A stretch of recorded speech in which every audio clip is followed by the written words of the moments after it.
وہ شخص چور تھا۔ وہ راتوں رات امیر بننا چاہتا تھا۔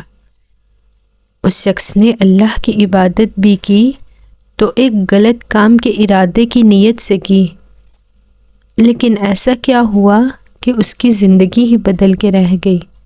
نہایت ہی دلچسپ اور حیرت انگیز واقعہ ہے یہ۔ ایک چور شاہی محل میں چوری کرنے کی نیت سے داخل ہوا۔ اس نے دیکھا کہ بادشاہ اپنی بیوی سے سرگوشی کر رہا ہے اور اپنی بیٹی کے رشتہ کے بارے میں مشورہ کر رہا ہے۔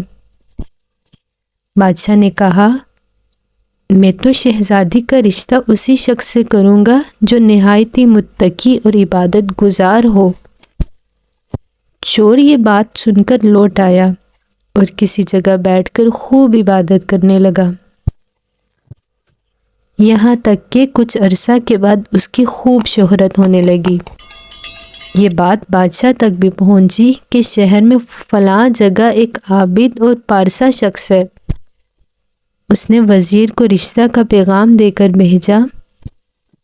جب وزیر نے پیغام پہنچایا تو اس نے کہا، میں نے یہ عبادت اسی رشتے کے لیے شروع کی تھی، لیکن اب مجھے اللہ کی محبت کا مزہ مل چکا ہے، لہٰذا اس رشتے کی ضرورت نہیں۔